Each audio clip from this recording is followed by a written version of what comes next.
Hello, everyone. Thank you for joining us for today's webinar, 3 Employee Support Essentials for the New Workplace. My name is Caitlin, and I'm a marketing manager at the Myers-Briggs company. Today's webinar will run for about an hour, and please feel free to submit questions at any time during the webinar using the question function. This webinar is being recorded, and we will send out an email with a link to the recording and slides within the next few days. Now I'm happy to introduce our speaker, Dr. Rachel Kuvis-Wilkinson. Rachel is head of U.S. consultancy for the Myers-Briggs company, and she is passionate about people development, leadership, and self-awareness. Rachel partners with organizations across a variety of industries to develop staff and leader initiatives that support strategic business and people outcomes. Her recent focus has been on the important work of inclusion and the role of leaders in creating workplaces where employees feel a sense of purpose, belonging, and inclusion. So welcome, Rachel, and I will hand it over to you. Wonderful. Thanks, Caitlin. Thanks, everybody, for joining. I hope that everybody is having a wonderful day so far. I count it a personal joy and an honor that you are choosing to spend an hour of your very busy day and very busy week where you could be doing so many other things, and you're choosing to spend it with us. And I hope that it's going to be a very worthwhile session. I'm going to talk to you about a pretty important topic, and it's one that I've been really hearing in bits and pieces pretty much for the last year to 2 years from clients. And I've tried to structure it in such a way that you will take something from it. And this is basically what we're going to look at. I want to be able to look at those 3 employee support essentials moving in the direction where your organization can better support the new workplace, the new employee work contract. But in order to do that, I want to take a couple of pit stops in that process. First, I want to look at the state of the workplace, which is really important because we need to understand the current context that we are adapting to and why maybe certain policies and practices that your organization had in place are maybe no longer the right ones for the current environment. And then we're going to sort of look at this central problem, and then we're going to get into the exciting part of what are some things we can actually do about it.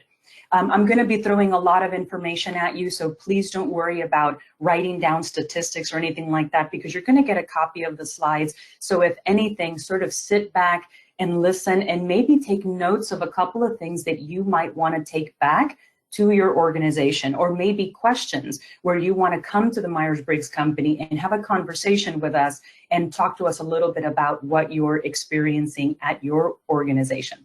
So let's jump right in. Let's look at the state of the workplace. And to do this, I want to look at where we were about a year ago. So we started the year last year with, we were being told over 40% of employees are thinking about leaving their jobs at the beginning of the year, and it's going to keep getting worse.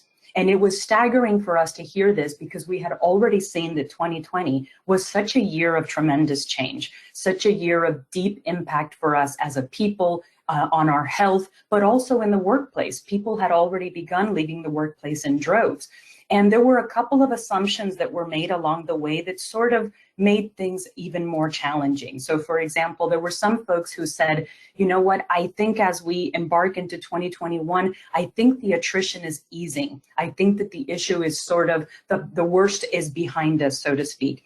And that ended up unfortunately not being true. There were also folks who said, you know, well, we think that this whole great resignation, we think that it's sort of limited to the industries that have really been overburdened during this time frame. So folks in healthcare or essential workers, but it's not really hitting a broad swath of the workplace. And unfortunately, that was also not true. We ended up discovering that workers in all job categories, from customer-facing service roles all the way up to lead executives, were, get this, they were all leaving at the same rate. They were all looking for new jobs at the same rate. And this sort of culminated in November of last year with us hitting a 20-year high of having the highest quit rate in the US in 20 years. And we created this huge scarcity from a job standpoint, 10.1 million job openings. And you could say that that's sort of bad enough, but even since November to now, the situation has continued to crystallize. So for example, if we just look at the number of jobs in the beginning of 2021 to where we are now, we're seeing unprecedented growth in the marketplace. 55% more jobs, which continues to reinforce the reality that we simply have more jobs than we have people to put in those jobs. And what that does is it sort of creates this environment kind of like the real estate market, right? I don't envy anybody in the real estate market right now who's needing to purchase a home. If you're selling one, good for you. You're probably on the positive end of that transaction. But what's happening in this sort of workplace context of it is this. It's that by many measures, this job market is the tightest labor market we have ever seen. That's certainly true for me in my generation. And what it's doing is it's sort of led to a situation where workers understand they perceive themselves to have kind of the upper hand in this contract in looking for a job and going to decide where they're going to work. And employers have been sort of waging war on this. And they've been doing things like raising wages and offering new perks, all with the hope to be able to attract and retain new talent. And this is all sort of coming at a really significant cost. So what I mean by that is, Gallup says, for example, imagine losing your best people, losing those reliable winners, those constant innovators, those problem solvers at your workplace. Imagine all of those folks leaving your organization. What is the cost of trying to replace them if you even can, right? So SHRM, for example, said you're going to spend 6 to 9 months of somebody's salary in order to be able to replace them. EBN did a very similar study, and they said if you're replacing a role that's making about $36K a year, you're going to invest about a third of that in trying to find a replacement. And those numbers are actually getting worse right now as attrition continues to rise. And then by the time you get to a role where you're hiring a people manager or you're hiring an executive that's maybe making $150K a year, you're going to invest a whopping $50,000 in the attempt to find a replacement, right? To hope to find that reliable winner, that constant innovator, that effective problem solver, someone who's really going to help your organization grow and produce. And this really sets companies back financially, but it also impacts in other ways. So for example, I don't know how many of you are in my boat where we have not changed jobs in the last 2 years. So for us to quantify the impact of all of the people who have been leaving is pretty significant. So if I put myself in the shoes of people managers, you might be a people manager on the call who's lost some folks. There's a tremendous amount of loss of productivity. Maybe you've had folks who were there for years that had deep institutional knowledge. They had deep internal networks where they knew who to go to get the job done. Some of these folks have left. Right. And then what it's happened is it's made things like cross-team collaboration that is already proven to be harder in virtual and hybrid work. It makes it all the more difficult because new people are coming on board that don't have that institutional history and knowledge, may lack that sort of history of internal networks. And then I've also been talking with a lot of people managers recently, and I've heard them say things like, you know, Rachel, we're experiencing some growth. And what I have is I have a great team plus 1 or 2 new people. Or maybe they'll say, you know, Rachel, I have a great team, but I lost 1 or 2 people. And one of the conversations that I love having with managers is to kind of remind them, when you lose someone or get somebody new on your team, that is a fundamentally different team.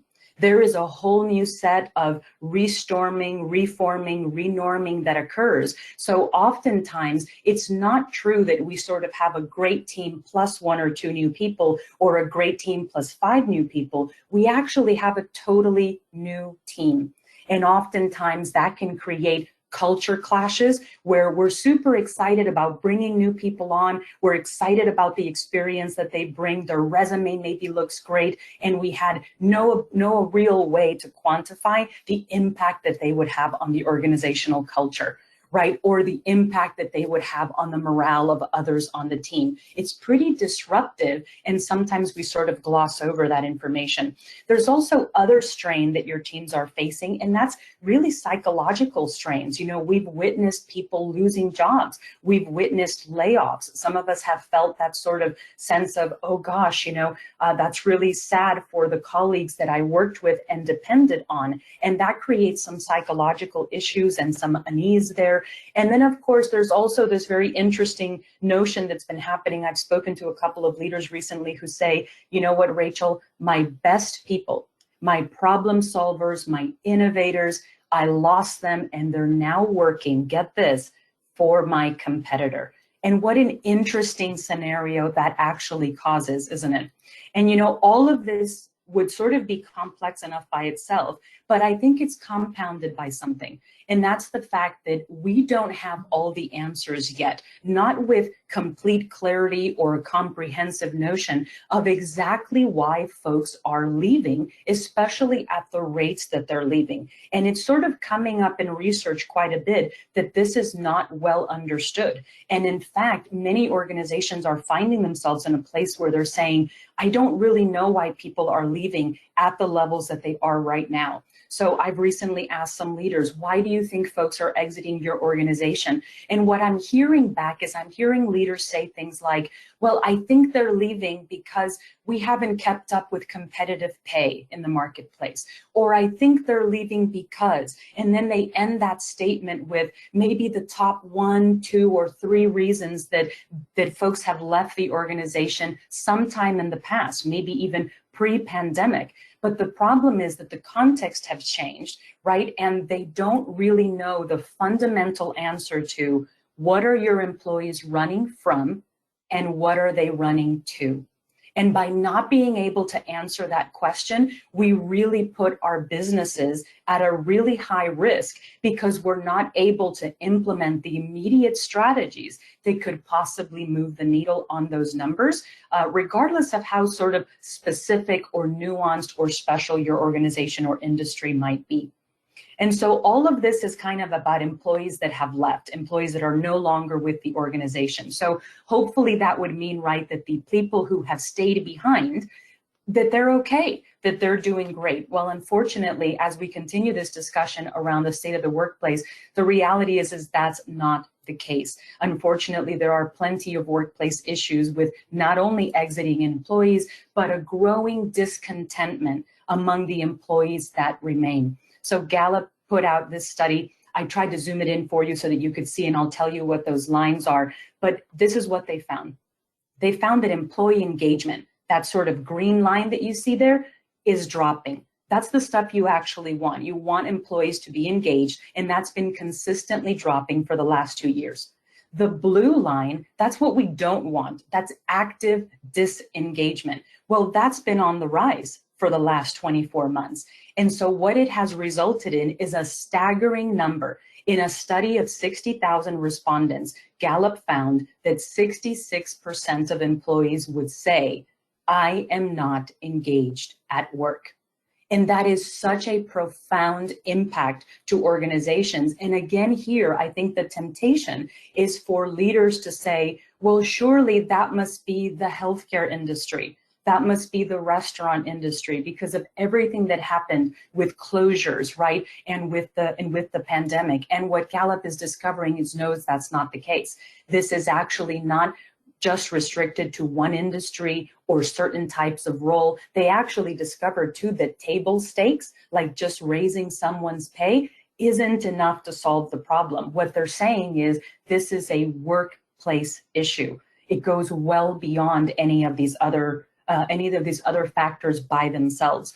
And so I think all of us on the call would agree that we don't want disengagement. We don't want active disengagement. We want employee engagement to be up. But ask yourself, how much do you really want this? If 66% of employees are saying, I'm not engaged at work, what is the cost of disengagement? Well, it's pretty staggering, right? Do you want employees who take more sick time, who actually experience more absenteeism? Do you want 18% less productivity in your teams, in your divisions, in all of the different businesses that you run? Do you want employees whose work errors and quality of craftsmanship kind of goes down, and therefore it puts other people at risks, and it creates more accidents? Do you want disengaged people or people with greater discontentment to be the ones that are directly representing your brand in front of customers and who are increasing customer dissatisfaction and creating an increasing number of customer complaints? Also, if you are a people manager right now, I've talked with a lot of people managers recently about how difficult it can be when there's an attitude on the team. There's one person who's experiencing maybe negative attitudes, disengagement, and the impact that that has on the rest of the team. And Goldman actually quantified it. 30 to 40% a team's performance can be reduced by one person who has a bad attitude. So think about the fact that this is not the person who's leaving, this is the person who's staying and having a significant impact on your organization. And then of course, we don't want employees to leave, but we know from the research that the more disengaged employees are, the greater the likelihood that they will actually leave. So disengagement is directly proportionate to attrition, to folks seeing higher levels of turnover, 18 to 43% higher turnover in teams with disengaged employees. So where I think that really leaves us is it kind of puts us at this central problem. And I want to sort of qualitatively define the central problem, at least from the way I see it, from my perspective, and give it a little bit of a shot. So this is what I think it is if I had to say it in a sentence. I think that the problem is that there is a mismatch between the job environment that employees want and the one that their organizations are offering them. So the greater the gap between what I want from my organization and what I'm being offered by the organization, the greater the opportunity for me to become actively disengaged, discontented, passively looking for a new job, or actively looking for a new job. And there are so many reasons why I think this is the central problem, why I think we've arrived here, but I want to try to zoom in on what I think is one of the most critical, most time-relevant reasons. And that's the fact that we have gone through some pretty significant disruption in the last year or two. I know we would all agree with that. And because of it, we are fundamentally different people. We are not the same folks we were 24 months ago, 2 years ago, and a lot has changed. And it would be really difficult for us to sort of quantify that, to quantify how much we've been disrupted, but take a look at sort of a mini attempt to do that. Take a look at some of these statistics and try to wrap your mind, as I did, around the sheer volume of these numbers. So 9 million Americans lost a family member during COVID. I know I'm in that boat. I'm sorry if you're in that boat, because that's really tough. 22 million jobs were lost, resulting in 8 million Americans falling into poverty. On top of that, we had to face a tremendous amount of rapid change. At one point, 83% of the workforce was working remotely. And for many people, it came as an abrupt change. For many organizations who had been resisting remote work or virtual work or hybrid work, it actually came as an unexpected adaptation that had to be done very quickly, possibly even lacking the resources to do it. And then on top of it, there is the psychology of disruption. And we could talk just the entire webinar just on this, but things like fear and trauma, the psychological shock that we've experienced has led to a degree of prolonged stress and anxiety to where 1 in 2 Americans faced a mental health issue in the last 12 to 24 months. And 30% is the percentage of how much depression is up from pre-pandemic levels. And psychologists and neuroscientists will tell you that when you face this level of disruption, this level of prolonged stress and sort of disorientation, our brains literally rewire. So it's as though we can't possibly become who we were 2 years ago, which is no wonder then that the needs of employees are changing. I like the way that the New York Times put it. They said the psychology of disruption, right, cannot be underestimated. COVID will be an era, not a crisis that fades. And I think what's sort of unifying this from the workplace standpoint is that every one of us on the call, if I were to say to you, hey, who's ready to return to normal? So many of us would say that that statement resonates, at least fundamentally on some level. The problem is that if this is your strategy as a company, okay, the limitations around work from the office have been lifted, mask requirements have been sort of eased, we can come back into the office, let's all go back to normal. If that's your strategy from an organizational standpoint, it's going to fall very short of the reality that we are fundamentally different. Our needs have changed as employees. Our expectations have changed of what the workplace needs to provide us. And unfortunately, there's a lot of research showing that this is where a lot of organizations are finding themselves. They're finding themselves kind of in this urge to return to normal and not realizing that this isn't good enough. There was research that came out just this year saying that employer after employer is trying desperately to ignore that we have become fundamentally different human beings. And what this is resulting in is if we're not asking ourselves, how do we need to realign to the new workplace, then we're going to resist making some significant changes. And in fact, that's exactly what's happening. McKinsey's showing that what's happening is organizations are failing to invest in a more fulfilling work experience. That's your day-to-day, right? That's how do you feel about your work every single day? What is it like for you to work there? Would you recommend it to other people? Because how does it make you feel? Those kinds of things. And then organizations are also failing to meet new demands for autonomy and flexibility at work. Let's talk a little bit more about that. But before we do, what I want to do is I want to kind of show us the opportunity in this whole thing, the sort of plus side of it, because I realize that much of what I've been talking about seems sort of bleak, and there's probably pieces of it that you've experienced as an organization. But in order for us to reimagine the workplace, to create that new workplace towards the needs that employees have now, we sort of need to look at what is the opportunity. And, McKinsey says that the opportunity is if you start investigating why your employees are leaving, what are they running to, what are they running from, and then you start to act thoughtfully about that, you will be the organization that has an edge in attracting and holding on to the talent. I like this sort of article that came out. I read this first sentence and I was really tantalized. It kind of piqued my interest. I read it and it said, this pivotal moment in history is going to take the workforce in a positive direction. And I thought, well, there's something sort of really beautiful about, right, creating a new possibility. That probably tells you a little bit about my MBTI personality style. And if you don't know what your MBTI personality style is, you really should visit our website and find out, because there's a lot that it tells you about what motivates you. But in my case, I was very motivated by hearing this new possibility, this new direction that we would go to. So I kept reading, and this is what I read. It said, we are going to see changes in flexibility, skills-based hiring, training opportunities, new ways to re-engage people from a place of trust and support.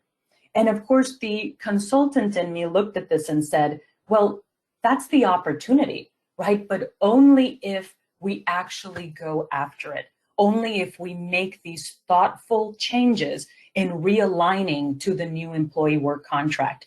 That sort of concept that I'm tossing about, new employee work contract, you may have heard about it called the social contract. You may have heard about it as the psychological contract. In any case, it's basically just something that articulates what I can expect from you as my employer in my workplace, and vice versa, what you can expect from me. Well, that work contract has changed, and there are certain things that employees are looking for and really expecting now from the workplace that we really need to pay attention to. So where that brings us is it brings us to an area of a series of recommendations that I'm going to walk you through. And this is really from what I've been learning in the last 1 to 2 years, where I get to talk with leaders and managers and organizations, Fortune 500, Fortune 100 companies, day in and day out in my role here. And I'm really learning about places where we can make some significant investments into the employee life experience. And this is really where I want to focus in. 3 employee support essentials. And they are employee flexibility, employee engagement, and employee development. And I'll say a couple of things here. One is, these are really big buckets. So I'm going to do the best I can to give you sort of practical, concrete actions that you can take against each of these buckets, recognizing that it's not going to be a comprehensive solution, right? Or recognizing that it may not be a one-size-fits-all. And we're happy to have a conversation with you about adapting it to your organization.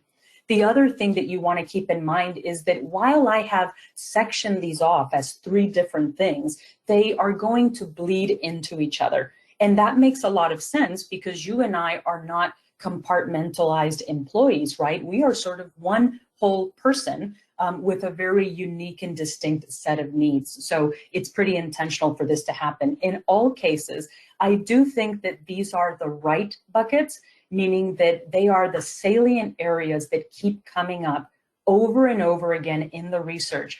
For in as much as what we don't know, so you remember earlier I mentioned that if you don't know what your employees are running from and what they're running to, that it's going to be very difficult to move the needle. Well, for all of the things that we don't know, this is what we do know. These are the areas where if you make organizational investment, you will move the needle on things like employee satisfaction, the employee experience, employee productivity, well-being in the workplace, and all of those wonderful things that every organization wants, like active engagement, problem-solving folks who are vested in the organization, who feel inclusion and belonging, and certainly who stick around, right? So let's jump in.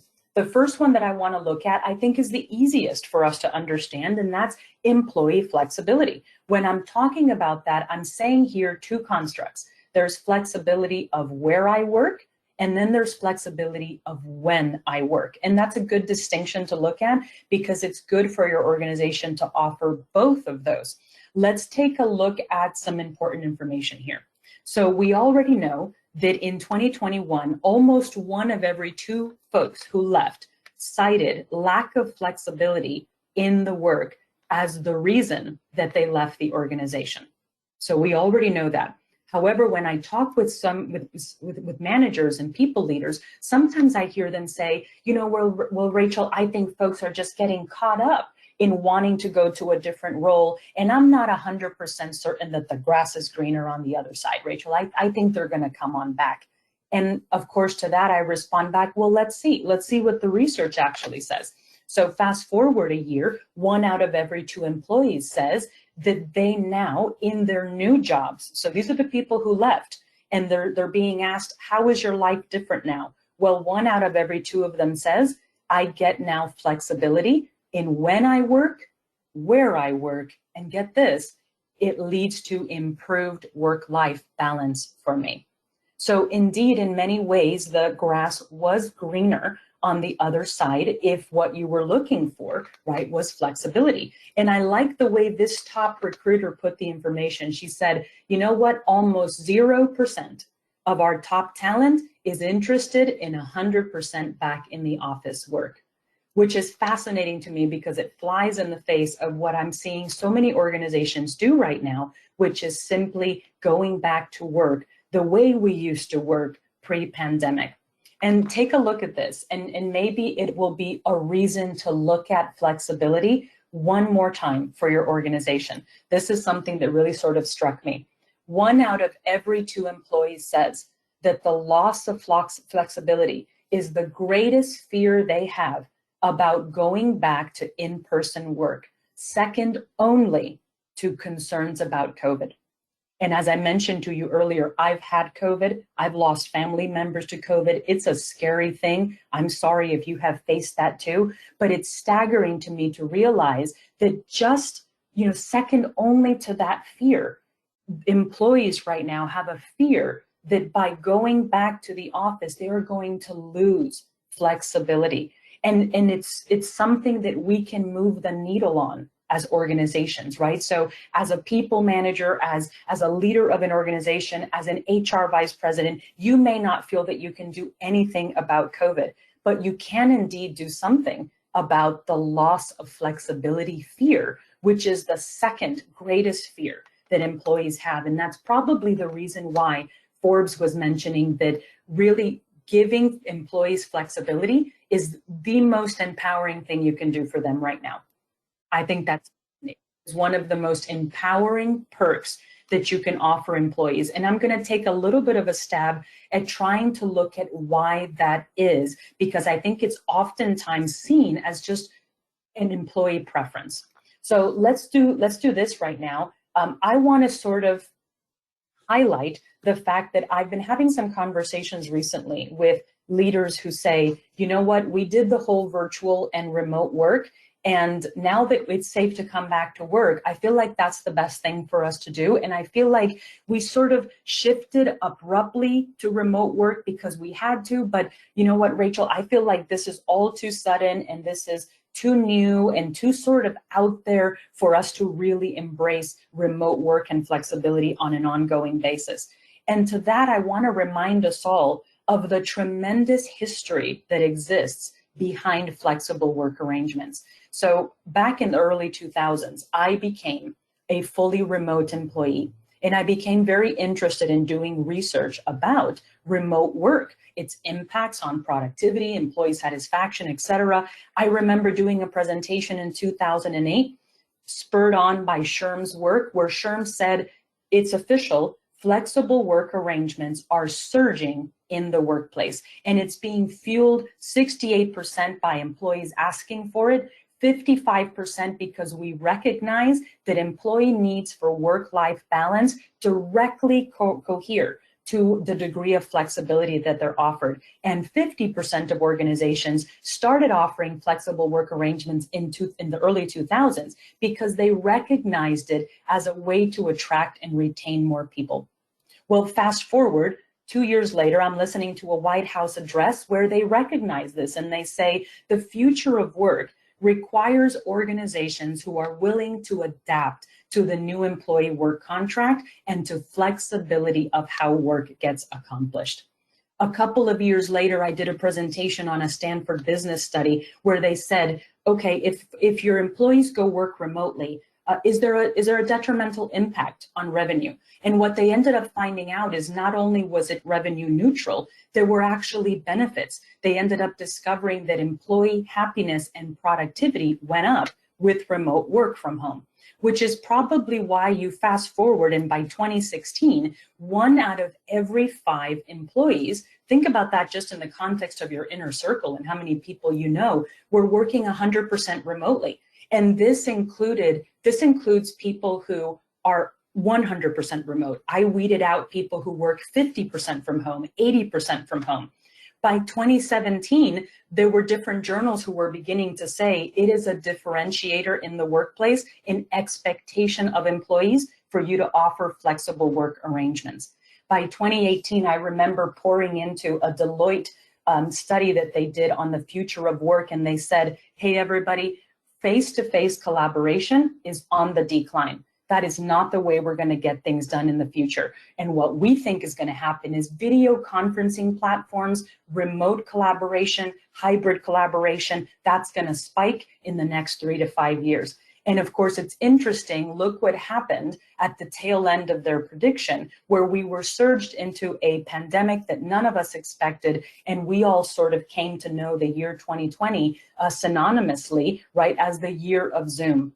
And there were so many more things that happened. By 2018, 69% of training and development professionals, such as myself, you're probably in that, you might be in that boat too. We were already leveraging technology to deliver leadership development and staff training because we recognized how important it was, which is kind of funny when, organizations during the pandemic said, Rachel, have you guys thought about delivering virtual workshops? And of course, I responded with saying, we've been delivering virtual workshops since the early 2000s. We've been using technology in hybrid training for a long time. And in 2019, I did a presentation here for the Myers-Briggs company where I led with Cisco's decision to say to their workforce, you can choose location independence of where you work and when you work. And Cisco reported back out saying, not only did we save $500 million in real estate costs, but bonus, we saw increased employee satisfaction. And then fast forward, I picked up my phone the other day, and you probably saw this too. Airbnb CEO says, hey, everybody out there, for those of you who are being required to go back into the office full time, we just want to put out an APB as Airbnb. We're looking for folks who can work from anywhere and who can define their hours, offering employee flexibility of when and where. And what happened afterwards? 800,000 visitors to their job and career site. I don't suspect that Airbnb will have a problem recruiting people for the coming years, especially as folks continue to look for flexibility in their work jobs. And with all of this that I showed you, 14 years of significant history and strides made towards flexibility, I'm sort of crushed at times as someone who's been successfully working remotely since the early 2000s to discover how reticent companies and managers still are to move towards flexible work arrangements. I recently came across this study where only 1 out of every 5 American workers would say that they think their manager trusts them when they can't see them. When they are separated, when there is distance there, I don't feel that my manager trusts that I'm being productive and that I'm being engaged and that I'm doing the best for the organization. And then this was really almost heartbreaking to me. This came out about 5 weeks ago. 77% of US managers said, I'm prepared to fire, cut pay, or limit promotion opportunities for workers who don't comply and come back to the office. And I just think to myself, after everything we've proven in the last 12 to 24 months about remote work, about the impact of flexibility, the 14-year history that I was just showing you, how must it feel, right? If you're an employee or a people manager who can't offer flexibility to your employees and you feel like your organization doesn't support that, it must feel obviously very, very challenging. And the reality is that's not the call, right? The call is we need to recognize that the new workplace recognizes that flexibility is a part of it. We need to simply adapt to flexible work environments, flexible work hours, but we can't do so with negating the needs of someone like a people manager who may not have the skills to lead from a distance.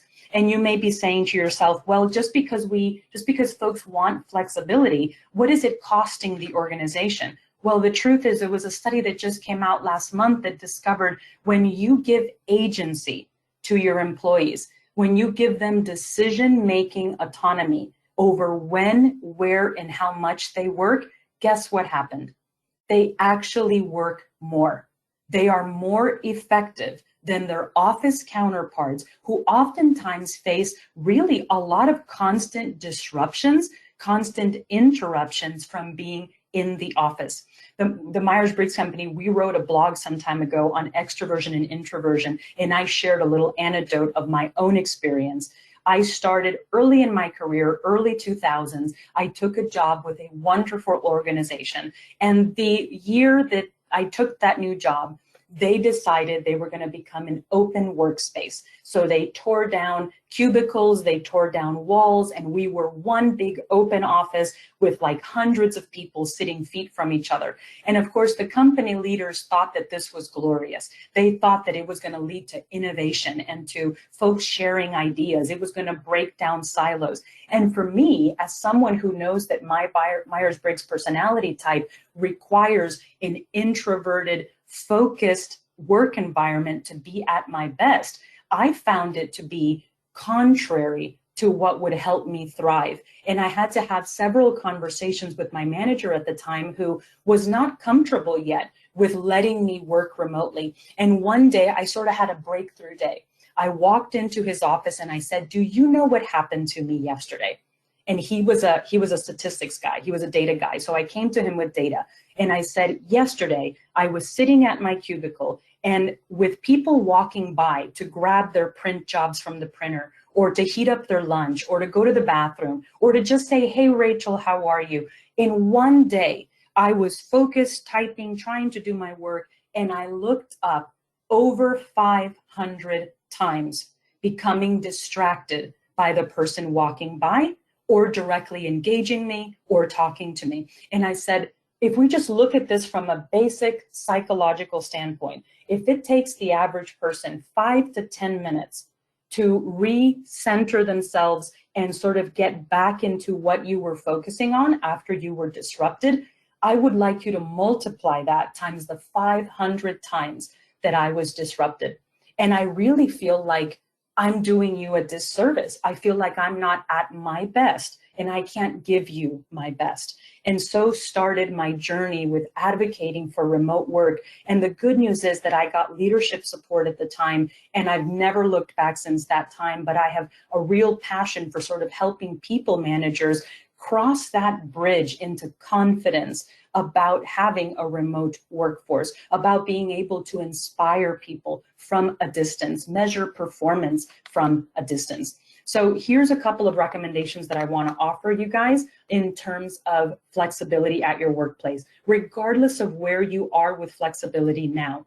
The first thing, and I think it's a really good place to start, is that top level support. I want you to look, please, at that third bullet.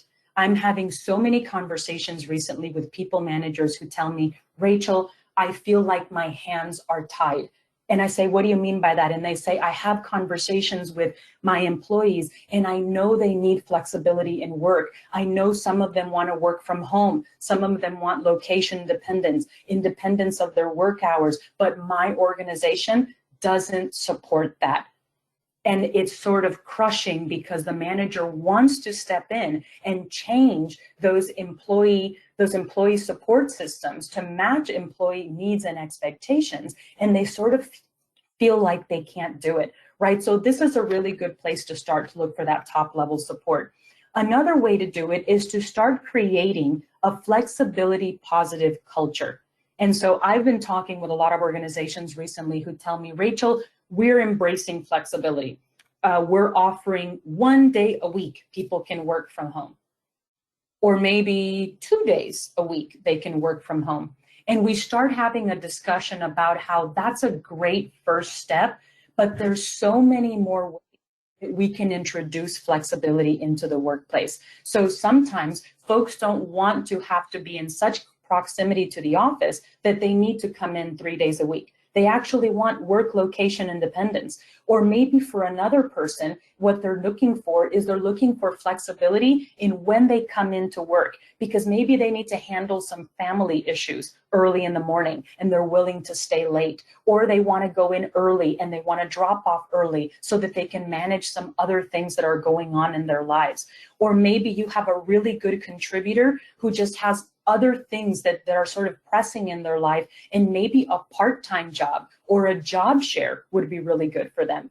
Compressed work weeks. This is one of my favorites. If you have not seen it, watch the TED Talk from Juliet Shore, because I've watched it probably 4 or 5 times now, as if it's a favorite movie. And she talks about the 4-day work week. And she talks about the fact that in this pandemic stress that we've been going through, everything from employee well-being to recognizing stress and burnout, giving them a greater agency of their work-life balance, and even climate change, they are all being solved with a compressed work week.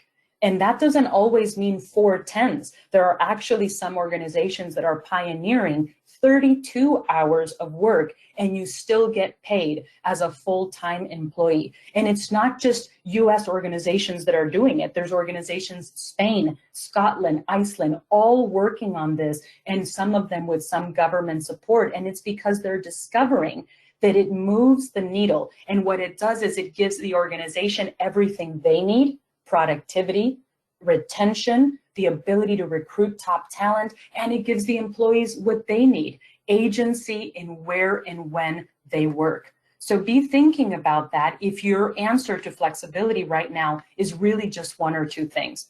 The other thing that I think is really important to work on is to eliminate stigmas. If I take advantage of flexibility, if I work from home, I can't feel like a second-class citizen, right? I don't want a people manager passing me up for a promotion or not giving me a high-stakes project because I'm remote and favoring the person that's co-located with them. And I see that quite a bit. And so some work needs to be done there. And the question for you to ask yourself is, how much do you need to change your company culture so that it's not looked down upon for people to take advantage of flexibility?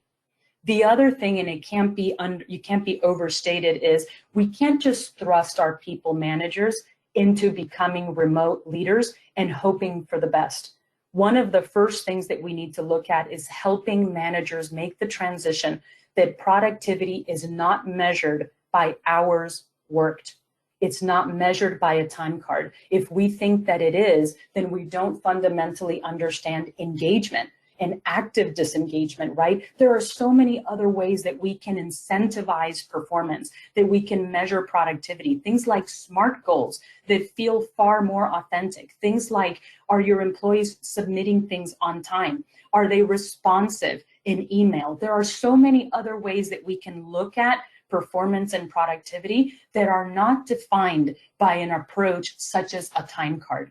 And then, of course, as I mentioned, developing people managers, helping them make the bridge connection to the future of work, and the fact that if indeed 77% of managers right now still feel uneasy about people not coming back into work, let's help them get there, right? Let's help give leaders the confidence of how to be inspirational leaders from a distance. And I'll mention to you here, it's not always evident that your leaders need this. So for example, it's very rare for me to get on a phone call with a client where the leader specifically says, I don't know how to inspire somebody from a distance. I don't know how to lead from a distance. I don't know how to motivate and engage employees from a distance. Oftentimes, it's a very uncomfortable thing to self-evaluate or even to bring up as a need. So you might need to do a little bit of sort of push and pull of information there to figure out what your leaders need to feel confidence in being able to support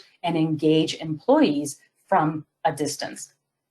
Let's look at the second one. This second strategy is a big one: employee engagement. So we just looked at flexibility. Let's look at employee engagement. And this one's pretty important for us to look at because, harken back to what I mentioned, 66% of us are saying, I am not engaged at work. Certainly not something we want in the workplace. And then of that subset of those 66%, 73% are actively looking for a new job, which means there's an exit plan. There's more people that are going to leave. That's happening. It is not easing up just yet. And let's remember, you're sort of lucky as an organization if a disengaged person leaves. Because when a disengaged person stays, remember what I showed you. Productivity goes down, absenteeism goes up, the customer complaints go up, accidents, work quality, right, increases, work quality decreases, and then again, one person's bad attitude brings the team down by 30 to 40%. So in some ways, a person who is disengaged and stays is potentially putting your business at more risk. So there's really something that we need to do here. And engagement is so big that I want to slice it up into three buckets. I want to look very quickly at employee well-being, company culture, and leaders and managers. And then I'll give you a set of recommendations around this, sort of from my seat in the stands. So the first place that I see a real disconnect as it comes to employee engagement is in the employee well-being part of it. So for example, if I say to you, I feel strongly that my employer cares about my well-being, look at all the wonderful things that happen. I'm less likely to look for another job, less likely to experience burnout, more likely, 3 times more likely to be engaged, and 5 times more likely to reach out to my network and say, you've got to come work here. This is a great place to work. Despite these wonderful returns on being a well-being focused organization, we are in a pretty sizable gap right now. As of March 2022, only 1 in 4 employees would agree that their organization cares about their well-being. To put it into perspective, we are at a low point in a decade on that sentiment, which means all of these wonderful things here in the green are not possible because the employee perception is that their well-being is not a business priority. In fact, when we ask employees, what's a way that your organization can support your well-being? And I wish I could have a conversation with each of you about this, because this was pretty shocking to me and kind of interested me quite a bit. This is what folks said. So they came back and they said, if my organization offered me flexible work hours, that would help my well-being. If they gave me the option to work remotely, that would help my well-being. And look at these numbers, 94% of employees, 91% of employees respectively. But take a look at this more staggering number. That's the gap. That's how many employees want it versus how many organizations are even considering offering that as an option. And this is really important because we're seeing flexibility come up again. And that's because workplace flexibility for many employees isn't just a perk. It actually connects to their well-being and their mental health. So it's worth looking at again and again for our organizations. Here's the second place within engagement where I see a gap, and this is in company culture. So take a look at this. What kind of culture are people looking for right now? Well, 82% of employees would say, I'd consider leaving to another job if I would work for a more empathetic organization. MIT Sloan found out that the high-performing employees, one of the top 5 reasons why they would leave is because they're not feeling recognized or rewarded. Also, MIT Sloan found out that a toxic corporate culture is 10 times more predictive of me leaving the organization than something like compensation. You remember I talked earlier that companies are raising compensation to try to sort of capture people, attract them, retain them, and that it's not enough. Here's an example of why I meant that. And you know, I don't know where your mind went when I said toxic corporate culture, but when I first read this study, I pictured like something out of a terrible documentary, something out of a case study that we would talk about in business class of the type of organization to not be. And I pictured this culture of like, you know, ethics being violated and people being sort of even harassed, potentially active harassment. And what's interesting is that that's not at all what employees consider the toxic workplace culture. In fact, what they considered as toxic and something that they would want to leave is if the organization does not promote diversity, equity, and inclusion. In fact, if you do not feel inclusion and belonging, and you feel disrespected at work, 57% of employees said, that's why I quit my job. I just didn't feel that I was being recognized for not only the job that I was doing, but who I was and what I valued. My voice wasn't being heard. I felt like, you know, maybe they hired me for what I brought to the table, but then they quickly sort of changed me to work the way the organization expected me to work.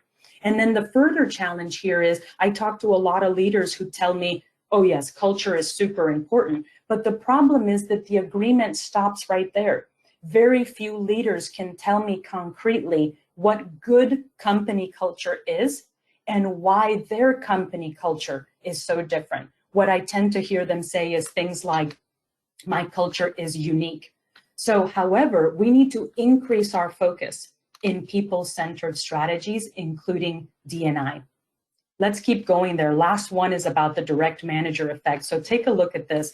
I do not like blaming managers, and this is not about blame. This is about looking at something very interesting around the evidence. 70% of the difference of whether the team is engaged relies solely, look at that word, solely, on the people manager.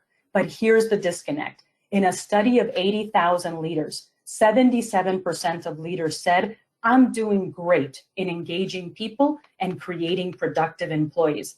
The same question was asked of the employees, and the answer came in the wrong direction.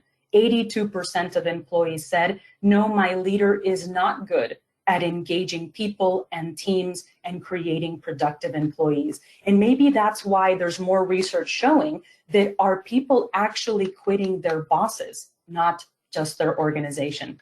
So for here, let me show you some things that you're going to want to do around culture and around engagement. So you're going to want to focus on those people-centered strategies, digging into inclusion, belonging, empathy, psychological safety. We want to remember that employee well-being is critical and that even offering flexible work arrangements could make a big difference here. We want to make sure and develop inclusive teams and inclusive leaders. And that doesn't always have to take a tremendous amount of time, right? The Myers-Briggs company offers an inclusive leadership program that's done totally virtually in 6 hours, in 2-hour formats, scheduled in 3 separate occasions where you can sort of plug and play it in different ways. There's also the need to train managers and leaders on really important things, like it's not automatic for them to know how to be inspirational leaders at a distance, but they need to be able to do things even just beyond that. They need to be able to do things like spot stress and burnout and support employee well-being and support their psychological safety and inclusion. And we need to invest in current employees. We need to recognize those high performers, and we need to offer employee development, which brings me to the last one that I want to talk to you about. So third strategy of employee development, take a look at this, and this is probably not news to you. It's a lever for people staying at the organization because 80% of employees said, I left to a new job looking for professional development.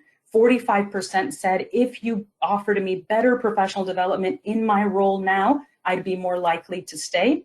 Employees also said that employee development is the way to move the lever on culture, which is so interesting because sometimes I think organizations think that culture is moved by policy, right, or vision statements, but employees think it's moved by employee development. And the consequences of not offering employee development, well, those are pretty big too, because people would be willing, 86% of professionals would be willing to change their jobs if you offer them better professional development. So take a look at this. Again, wonderful benefits from offering a strong learning culture, more productivity, more profitability. But again, there's a pretty sizable gap. So take a look at this gap here. On the left-hand side, there was a study that was done, and they asked companies, how are you doing on employee development? 98% of organizations said, that's in place. We're good. We have a whole brochure of training that we offer and career programs that we offer for employees. And then they flipped that question and they asked employees, what do you think about the training that your organization offers? And here's what they had to say. Only 27% of them found it embedded, meaningful, and useful. 33% said it's enthusiastic but off the mark. They said it was a tick the box sort of thing versus a walk the talk. 80% of employees said, I'm out here on my own, having to navigate my own career development. And only 1 in 3 American workers said that their managers care about their career progression. So these are the last set of recommendations that I want to offer you. And this is where you, I think, should move the needle on employee development right now. Again, you want to create that learning culture where it is a priority to develop employees. It's a business priority, not just a perk. You want to look at things like emotional intelligence and empathy, because right now, that's the type of organization that employees are looking for, and they would be less likely to leave the organization if their manager would be described as an empathetic leader or a leader with emotional intelligence. And that's because it directly impacts performance.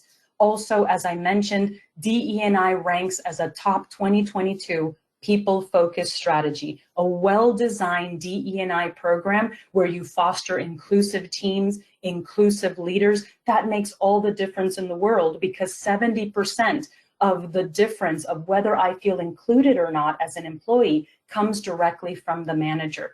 and even team building exercises, going on the Myers-Briggs.com and having your folks take the MBTI, that's going to lead to significant returns too. Because when you boost people's self-awareness, they report, even in our own research, that they work better with others, they cope with stress better, they deal with change better, they deal with clients better, and they're even better at receiving and giving feedback.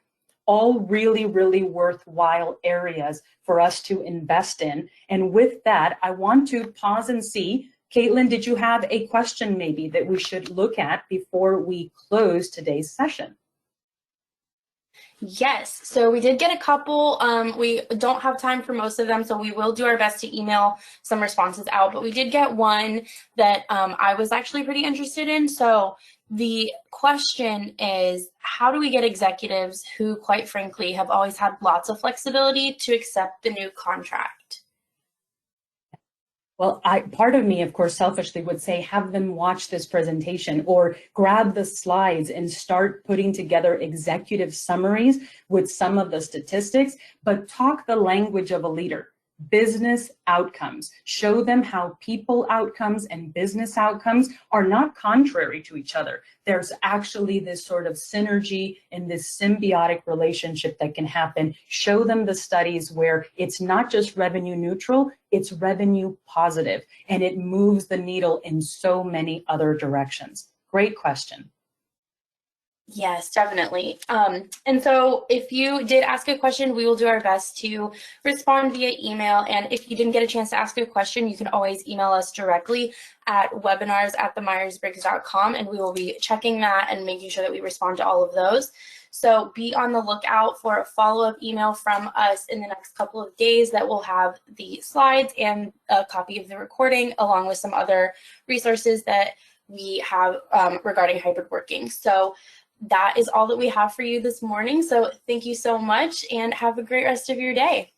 Thanks, everybody.